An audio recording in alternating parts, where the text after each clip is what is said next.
Warning. The views and opinions expressed do not necessarily reflect that of the HHN TV or its constituent entities. Furthermore, some parents may not find this content suitable for children as it contains explicit language and subject matter.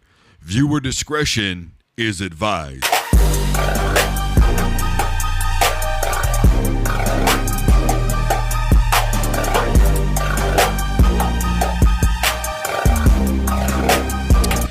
Hello, everybody. I'm Drew Duncan. The show's fired up, and we are live. Facebook, Twitter, and Instagram is all at Drew Duncan Radio. I am wherever you are listening to podcasts. Take a device to play Fired Up by Drew Duncan, iTunes, iHeart. Wherever you're listening, I am there. Plenty to get to today. Obviously, we're going to be talking about the NFL, private firms now being allowed in the NFL. We're going to be discussing that as well. The state of North Carolina is being sued over NIL deals of a recruit that's committed to play at Tennessee in the year 2026. Kadarius Toney, he's been released by the Kansas City Chiefs. We're going to be talking about DeMarco Murray. He's been suspended for one game by the NCAA. We're going to be talking about Titans football. Ernest Jones, the newest addition for them. We're going to be talking about Connor Stallions, Russ and Braun, A.J. Dillon. He is out for the season with the Green Bay Packers. You know, I watched the sign stealing thing yesterday on Netflix, which, to be honest with you, generally to me, they don't really have great documentaries, especially when it comes to sports, right? To me, they leave out too many things, or it's just kind of run-of-the-mill, basic information, things that we pretty much already know. And that's how that documentary started out. It's kind of like, okay, I guess good refresher to begin with. But, you know, at the end of the day, I took away three things from that whole deal. I took away that, number one, do you think that he actually stole signs illegally? Did the NCAA knowingly obtain information illegally in order to be able to basically convict, or try to convict, I should say, Michigan and Connor Stallions of sign stealing? And finally, everyone in this situation is a hypocrite. Look, everybody seems to know everything and yet nothing at the same time, and it's a whole lot of overblown finger pointing. It's a whole lot of, well, you did this and you did this, well, you did that and they did this. And the NCAA has always been hypocritical, if you ask me. They have lived off of the backs of athletes while raking in billions of dollars for years and essentially treating them like indentured servants all along the way, while professing to the world, hey, they're getting a free education. This is a phenomenal opportunity for them. Meanwhile, all you have to do is take a look at situations like this and understand that this has never been about education. And universities, even with the NIL deals that everybody claims is destroying college football and all this, it is literally the same repetitious thing when it comes to the NCAA in college, regardless. Number one, the NCAA is going to do whatever they have to do in order to conduct an investigation, even if it means doing things the wrong way. And number two, colleges will do whatever it takes to win a football game. Go look at Louisville, that whole situation where a madam alleges in a book that she wrote that the university basketball players, potential recruits, were going to see some of her workers. There's been FBI investigations, SMU, the death penalty, OU, the Miami Hurricanes. Over and over again, we see this in college football. Hell, we're going to be talking about it here in a little bit with DeMarco Murray and OU again. They were supposedly illegally recruiting and during the no period and all that stuff. It is a revolving door, and it is never going to stop. So for me, for anybody who's out there going, well, it's all NIL deals, it's destroyed the game. Folks, if you were to rip the lid off of college football back in 1975, you would have been upset with what you saw. Look, what is the meat in all this? Okay. Number one, Connor Stallion maintained in, let's call it a hearing with NCAA authorities and said, look, there were people who went to games. Yes, they took videos, but I already had this information to begin with. I didn't need any of their help. I'm not saying I believe Connor. I'm not saying that I don't.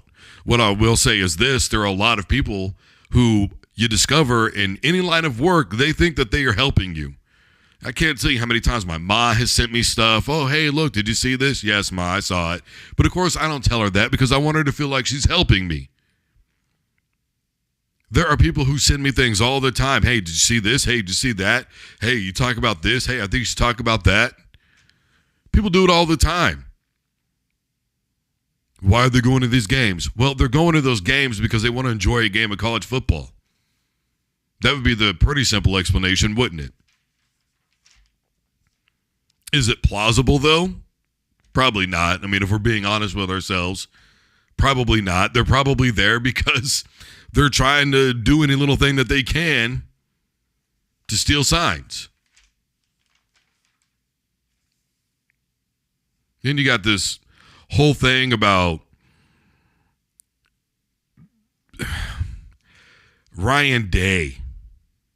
Ryan Day, did he know?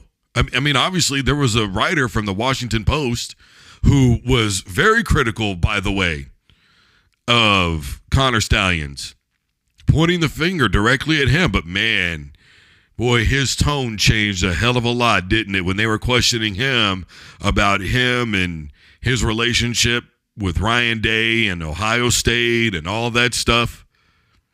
Let's not forget that it wasn't too long ago that the Washington Post was being accused by the head coach, Coach Kim at LSU, of running smear campaigns.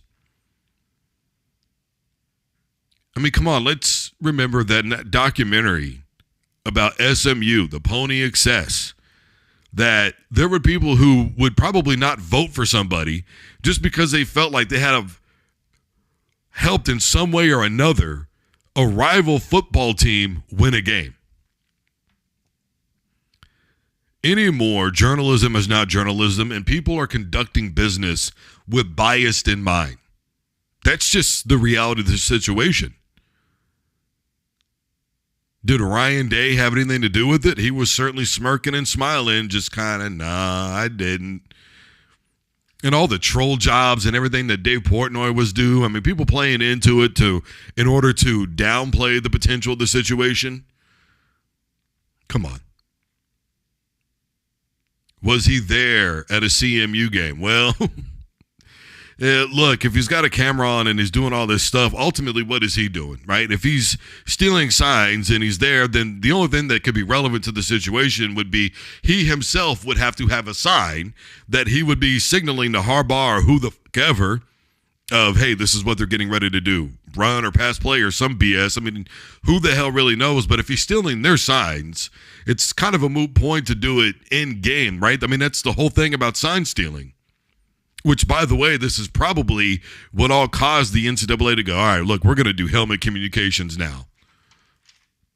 Why? Because it's a stupid rule to begin with. You can steal signs in game. You can watch television games and steal signs. But whatever you do, don't show up to another game and do it in person. That's just where we draw the friggin' line here, buddy. I mean, that is dumb assery. You want to talk about being 3 Chardonnays deep and just like, man, you know, we really ought to do something about this, man. The sign stealing thing is out of control, bro. It's out of control. What are we going to do? I don't know, man. Let's just say that it's not illegal, but like, you can't do it in game. You can't go to see another game and steal the signs while you're at that game. You can't videotape it. Oh, that's fucking genius, man. Write that down. All right, everybody. That's the meeting. Come on. It was a stupid rule that was open to this kind of dumbassery to begin with. Did Jim Harbaugh know? I mean, that's what this whole thing is about. I mean, you heard Connor say, look, I'm doing this with the NCAA because otherwise, what are they going to do?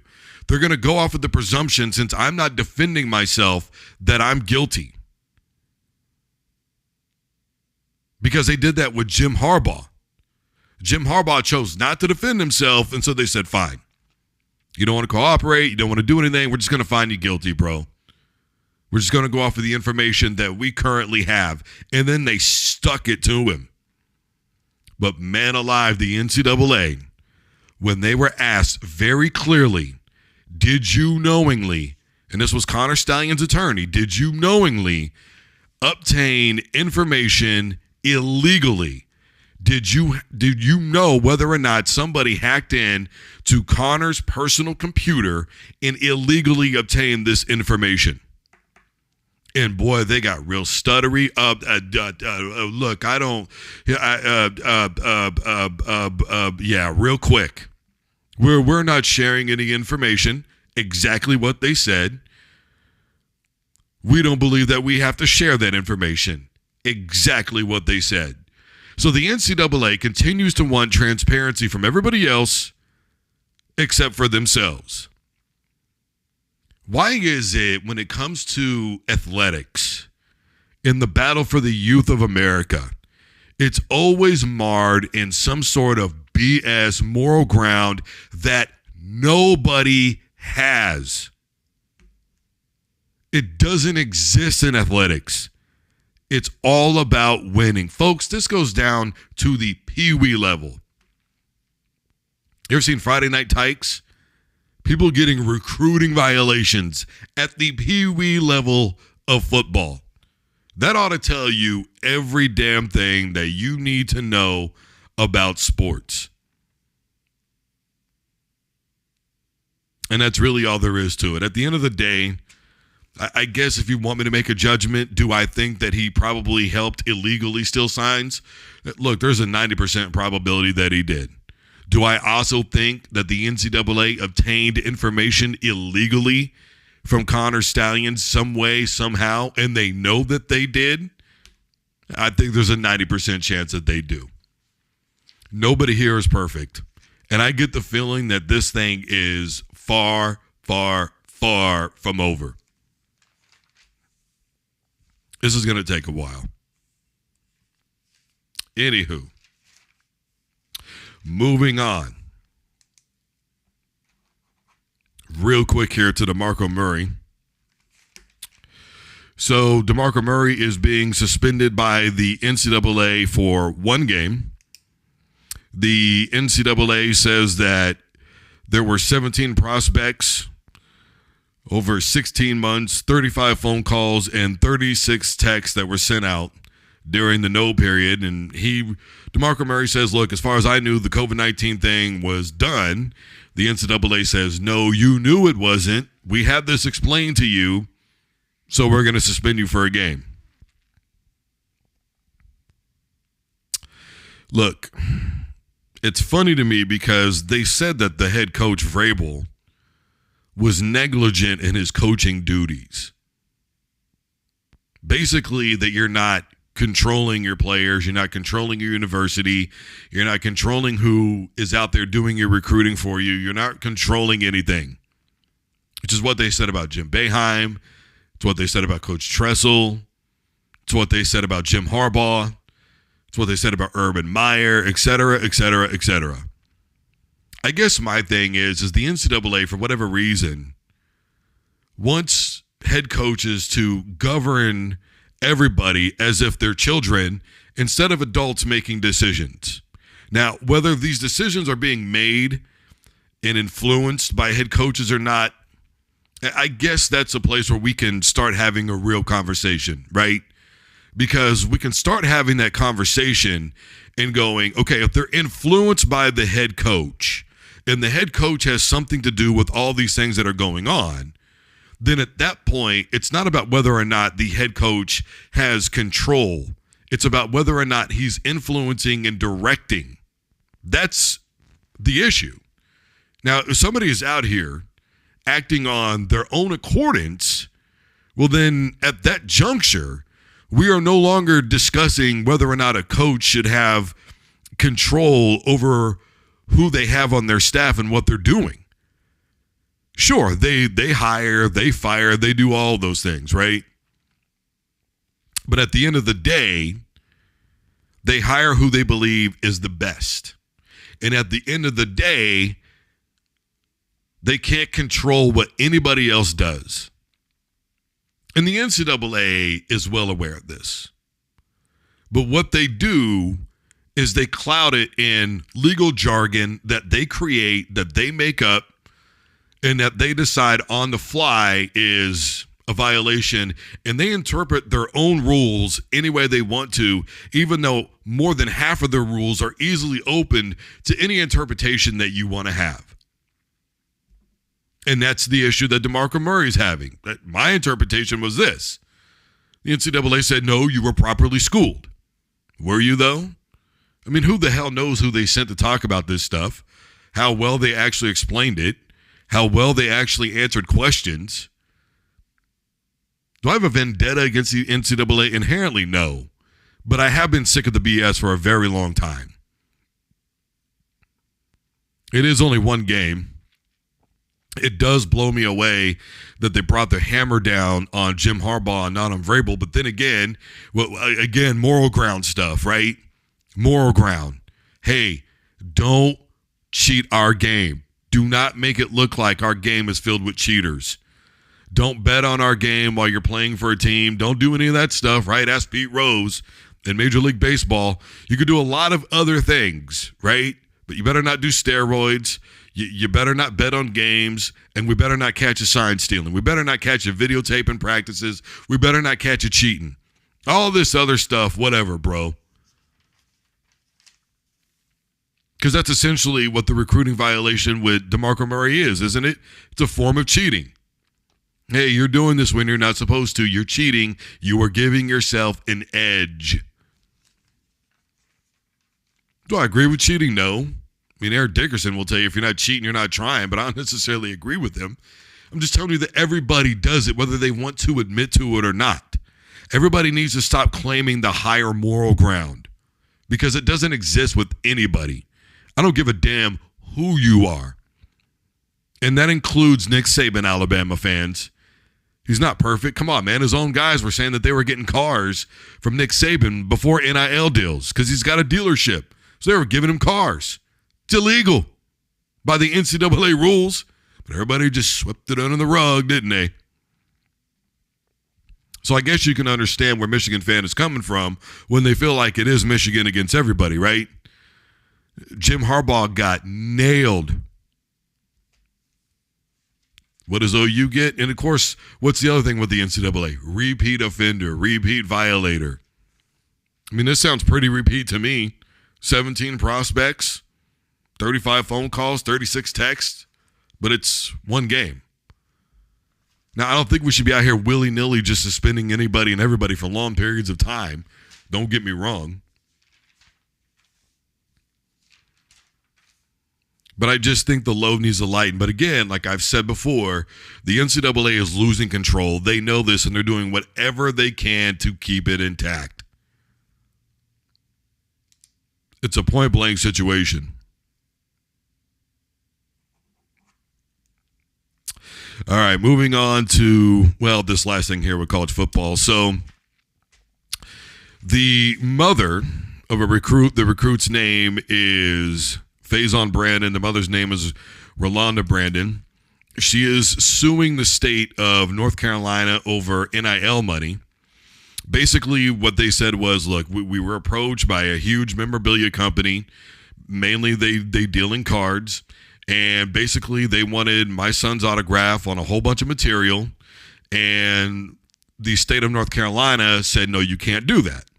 Now, what are the rules for the state of North Carolina? Well, their board has come to the conclusion that if you go to a private school, you can collect on NIL. But for some odd reason, if you go to a public school, then you can't collect on NIL either. Again, the hypocritical factor, right?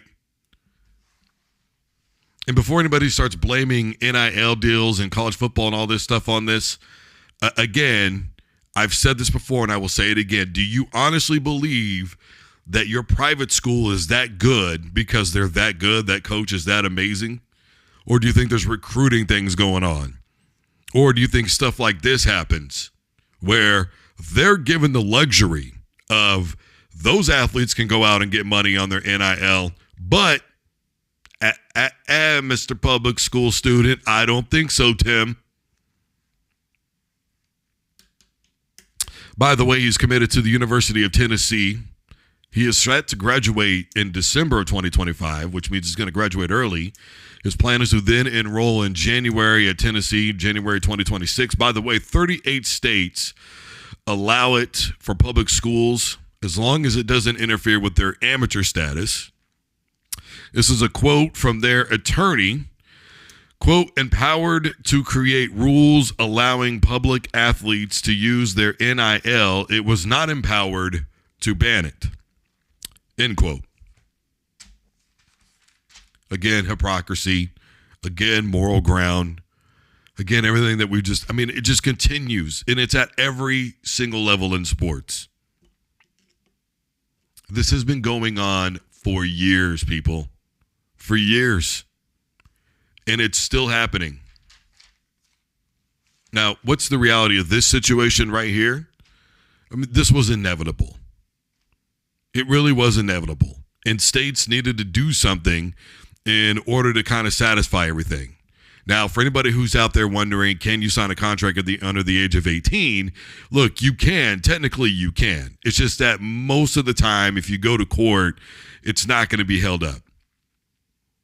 Okay, so more than likely, the mom probably signed off on this just to make sure that it's validated. They were talking about $1 million being left on the table. In addition, they claimed that this card company was, going to give them percentage and take care of them going forward. So it wasn't just a one-time deal. And so and time is of the essence, right? Because you've only got a little bit of time left before you're going to graduate. So the longer this thing carries out, then the more money he's losing. And there's a potential that they're going to back out because this card company, who they've said is number one, they've given him a nickname here essentially. And they've said, look, what they're potentially going to do is back out of this deal now because the board's not allowing it. So in other words, it's an act fast thing. Again, the interference, and again, the moral ground, and again, old people telling young people what to do, how to live their lives, how to get money. It's astounding to me. It really is. I think about my hometown, and I think about the unions that are there, how they were there to protect jobs, how they were there to do this, and then they got older and they got retired, and they literally kept jobs from coming in. Legitimate jobs like Tyson. We don't want to deal with the smell, the traffic. Too fucking bad. You think people didn't feel that way when you were working? But you had to make money though, didn't you? It's always people butting their nose in places where it just does not belong. And I, for one, am tired of it. I've been tired of it for a very long time. Old money is keeping new money from doing things.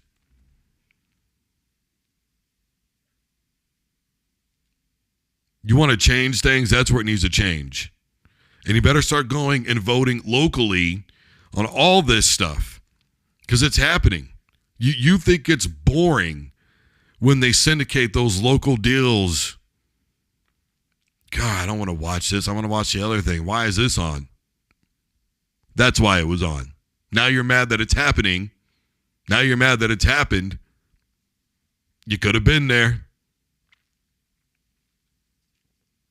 I'm just saying.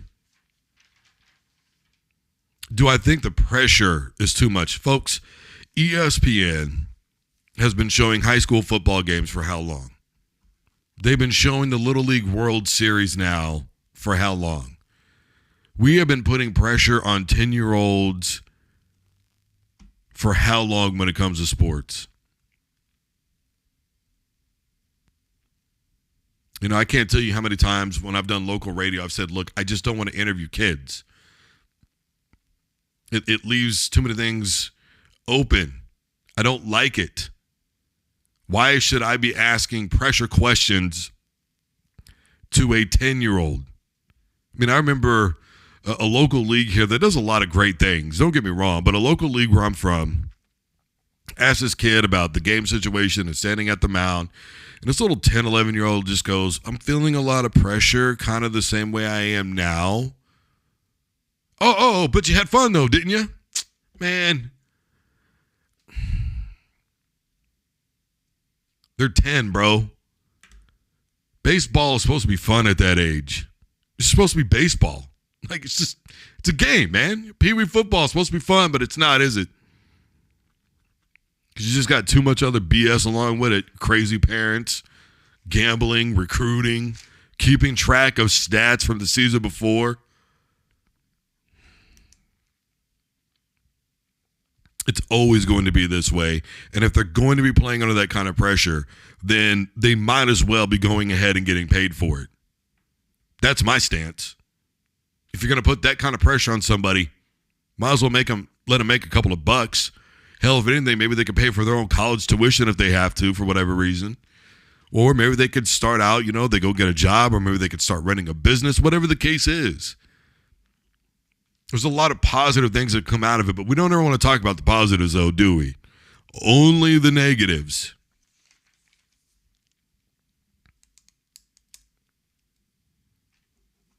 Just saying. So A.J. Dillon is out for the season with the Green Bay Packers. Look. A.J. Dillon, I feel bad for him because he's out for the season, okay? Injuries are not something that I wish upon anybody, all right? And he was probably going to be RB2 on the list. Obviously, the Green Bay Packers, they got that rookie, Marshawn Lloyd. He might have been getting some playing time. We'll see what happens with the final roster cuts. But you just signed Jacobs, and you paid him a pretty good amount of money. I don't think that Dillon or A.J. Dillon would have been seeing very much playing time, especially because last season seemed to be a little bit of a regression. Now, we could talk about the second half of the year for the Green Bay Packers all that we want to, okay? Jordan Love and even the running game started stepping up and all that. But it was honestly the worst year that he'd had since his rookie year. The season before, I think he had 800 something on the ground. Was getting, 4 or 5 a tote. Last year he was getting 3.4. And he's a little underrated as a receiver out of the backfield. There's no doubt about his size. At the end of the day, A.J. Dillon is a classic runner, which I do think is coming back to the NFL. And I've said this. He's pretty much a north and south guy. He's going to get you the tough yards up the middle, and he's going to get you the points down low inside the 2-yard line. That's pretty much what A.J. Dillon is now, especially with the fact that Green Bay went to Vegas, pulled their running back, and paid him money. Now, that's just the reality of the situation. Now, obviously, you're going to be concerned about the depth chart, right? Because you've got, as of the moment, you got 3 running backs with the Green Bay Packers, okay? You want to keep fresh bodies, and nobody knows better than Green Bay fan about seasons where, you take Aaron Rodgers. What was the year they started out 4-0, 4-1? More injuries through the first 4 weeks of the season than any other team had in the history of the NFL. I mean, they started using guys that were at wide receiver for running back. Nobody knows about it better than Green Bay Packer fan. And I'm not saying that A.J. Dillon doesn't serve a very good role with the Green Bay Packers. I'm just saying, given the offseason and the way things worked out with Jones and Jacobs and all that stuff, that at the end of the day, it was going to be Jacobs' backfield. We're not going pro set. Okay, we're not lining guys up under center anymore, and you got 2 running backs or a running back and a fullback or a running back and a tailback. That stuff doesn't happen a whole hell of a lot anymore in the NFL. Now, it still does out of shotgun sometimes. Every now and again, you see it with maybe the Pittsburgh Steelers or somebody like that, but that's generally about it. I feel bad for the dude. I really do. Okay? Because now it definitely hurts his bargaining chip. It's going to be a whole year lost on his career. Whether or not he's even going to be able to fully recover from it's a whole nother issue. Then, of course, more than likely, we'll see his release at some point, especially if Green Bay doesn't think he's going to be able to make it back. They're not going to keep him on the roster. And if they let him go, well, that's going to be pretty symptomatic to every other team in the NFL of, well, clearly this guy's not where he needs to be health-wise, right? So that's going to shake up a lot for him potentially in the future. So, on all those levels, I completely understand that. But we all know that at the end of the day, everything is a business. It's a part, okay? But it is a part. And that's just the way that it is. Look, I know that a lot of people have high hopes for the Green Bay Packers predicated upon how this season ended, okay? I'm not saying that hope's not deserved, but I personally don't necessarily see it unless the run game absolutely works out for them. Because now defenses are going to really be trying to pick up on Love and what he's got going on. And that's just all there is to it. And that's whether anybody likes it or not.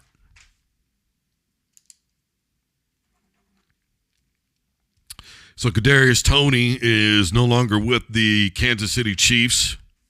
Look, man. 27 catches, 169 yards, 1 touchdown, bunch of drops, outie.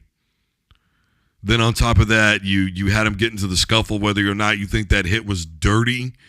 This camp, preseason, whatever you want to call it. Look, that's subject to debate. It was a hard pop. Given the situation, probably lay off, if I'm being honest with you. So I could see why Toney was pissed. Simultaneously, a lot of people are going to look at that and go, man, that dude is so soft. And I also can't blame those people if I'm keeping it a buck. Let's also keep it a buck. Playoffs, non-existent. And in fact, in the last 2 years in the playoffs with the Kansas City Chiefs, 7 catches, 70 yards.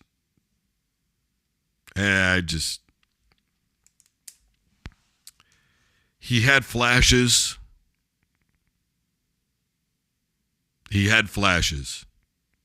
But those flashes quickly went away. And when they pulled him from the Giants, he was heated. He was talking a lot of whenever they won the Super Bowl. Giants fans were sitting back and patiently waiting, going, you're going to find out, KC fan. And here we are. They get Juju back. They take one look at Toney and they go, bro, what are you really even doing here? You're doing nothing. I mean, hell, yesterday on the program, when I found out that they signed Juju, I was just like, well, I mean, his best seasons have been with Mahomes and Big Ben. It makes sense to bring him back. He knows the team. He knows the players. He knows the coaches. He knows the system. He knows how to get around. He's familiar with every facet of being a Kansas City Chief, right? What do you even need Toney for? We got a guy that we've already had acclimated. Now, to be fair, last season wasn't exactly Juju's best year. The Patriots are willing to let him go. I mean, there's reasons for that. So, to me, Kansas City is still taking a huge risk, but I don't think there's any risk in letting go of Toney. There's more risk in actually bringing in Juju. And I think letting go of Toney, to be honest with you, was inevitable anyway. It was going to happen. There are no ifs, ands, or buts about that. It was going to happen. How much more can you take? I mean, the fact that he survived what happened against the Detroit Lions at the beginning of the season, because it could be easily written off, right? As, well, it's first game jitters, da-da-da-da-da, let's give him a chance. The Kansas City Chiefs led the league in drop passes last season. At some point, you have to establish where some of the primary issue is.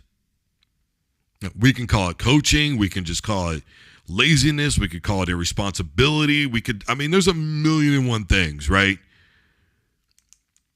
Is Tony being the scapegoat? I'm not going to say there's not levels to that.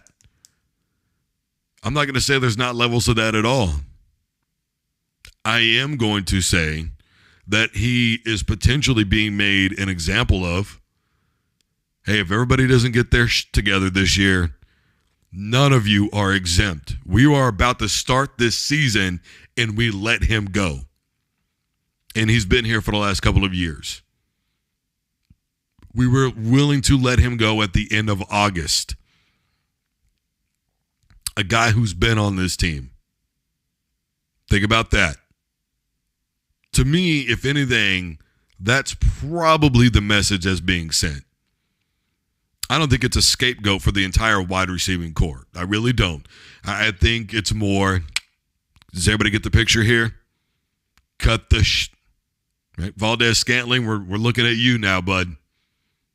Right? That's the way that is. The offside penalties, right? Remember that game against the Buffalo Bills? Again, a mistake by the receiving corps. I'm just saying. I think to me, more than anything, that's the message. Well, I knew it wasn't going to be long before this happened. LA Rams told Ernest Jones Jr. that he could seek a trade. And I knew right then and then. I said, look, man, bet money as soon as people found out about that, they're gonna go and swap him. They are going to snatch him up. Tennessee Titans went and got him. Now, one of the things that I always talk about schematically, right? He's coming from a 3-4 defense predominantly. They're going to be running a 4-3. But I think for me, the interesting part is that Tennessee actually had a very solid run defense last season. They were one of the best in the NFL. They only gave up 3.8 yards a carry. They only gave up 4 rushing touchdowns all season long. 4. Now that's just fucking phenomenal. 17 games, you only give up 4 on the ground. That's stupendous. So then why do you go and get a guy in Ernest Jones who's predominantly a run stopper? Well, I think for me, the answer is very simple. Now what you are essentially doing is you are leaving the rest of the guys in that linebacker core to blitz, drop back in a pass coverage. You can disguise a lot of packages now. You're going to be able to do a lot with stunts. Now it's really going to open up your defense because now with what you were able to do with the run game last season, if you can carry that over to this year, you're really going to be dangerous on the defensive end of the football. And you know that you are going to need to be because offensively, look, we saw a pretty good amount from Will Levis last season, right? And I said the same thing about him that I said about Zach Wilson, that I said about Russell Wilson, that I've said about a couple of other quarterbacks, that it doesn't matter who you put back there. When you got an offensive line that horrendous, it's damn near impossible to win games. And the reason why Will's back there being able to take shots the way that he is because his young body can take it. I've said a few times that I feel like Ryan Tannehill just kind of threw his hands up and said, bro, I can't do this. I am tired of getting my ass whipped back here. I am beat up, man. I can only take so much. And to be honest, it's really any quarterback. Hell, even Tom Brady. Tom fucking Brady, people. At the end of the day, what the issue for them is going to be on the offensive side of the football. I'm just keeping it a buck. And look, I don't care if you had a receiving core that had Tim Brown, Jerry Rice, Terrell Owens, and Randy Moss. If you don't have a second and a half to throw the damn football, then what does it matter? Barry Sanders could be your running back. There's a million. You could do a lot of things, man. But it doesn't matter if you don't have a line that is going to be able to protect your quarterback. And it causes problems after a while. It really does. Because now you got a pissed off quarterback who's tired of making excuses for your piss poor play. Meanwhile, the offensive line is going, you're the quarterback, bro. Coach is calling the plays. We're just doing the best we can with what we got. Do something. Scramble around a little bit. Something. Sometimes it's on you, big homie. Don't be always blaming us. It's the way that it really goes. So we'll see. I think Tennessee defensively, now they're going to be really good potentially this season. Offensively, I don't know. No more Derrick Henry. We'll see what happens. All right, real quick here. So the NFL is allowing private firms to come in now, private equity firms, I should be specific. And they are allowing them to have stake in these companies. They're going to be, basically minority owners and all that kind of stuff. Look, the long and the short of it is what these companies do is they come in to what are non-publicly traded companies, which the NFL is not, right? They're not publicly traded. And basically they handle portfolios and they just try to open up cash in most cases, right? And a name that'll be notable to football fans is Hall of Famer Curtis Martin, right? Running back, one of the most underrated NFL Hall of Famers, by the way, of all time. But he's got a firm that's a part of this because the NFL was very selective, right? They've only allowed, 7 firms, I think, in with this whole ordeal. Now, Jerry Jones, of all people, is surprisingly with this. But the biggest risk is when it boils down to it is you could literally lose everything. Because what these firms have to go out and do is they have to basically kind of create a sponsorship. So what they do is they target, essentially, for lack of a better word, extremely wealthy people that have businesses that are already very well established. So we're talking insurance companies, people with really high pensions, all that type of stuff. And they say, look, we want you to invest. And then what they do is they take that money and then they disperse it out in ways that they believe will help grow the money for said company. And by the way, the NFL said what we are going to do is mandate that you hire somebody now. So in terms of the money, there's potential that it's going to be leveled out, right? And instead of just family owners, which is traditionally what it's been in the NFL, one owner for, a football team, you take a Jerry Jones for the longest time, right? All that oil money and all that stuff, him being a big business tycoon and everything. You take all that equity and you manage it and you try to grow and build the brand and build the business in order to create more money. Do I like it? I like it in the regard that we could potentially be opening it up now to other people having a great investment in the NFL. Do I love it? No. I think there's already too many hands in the pot when it comes to divvying up money financially in the NFL, really all of athletics as it is. And for me, there was a business back where I'm from that literally at one point, this bar and grill had 12 owners.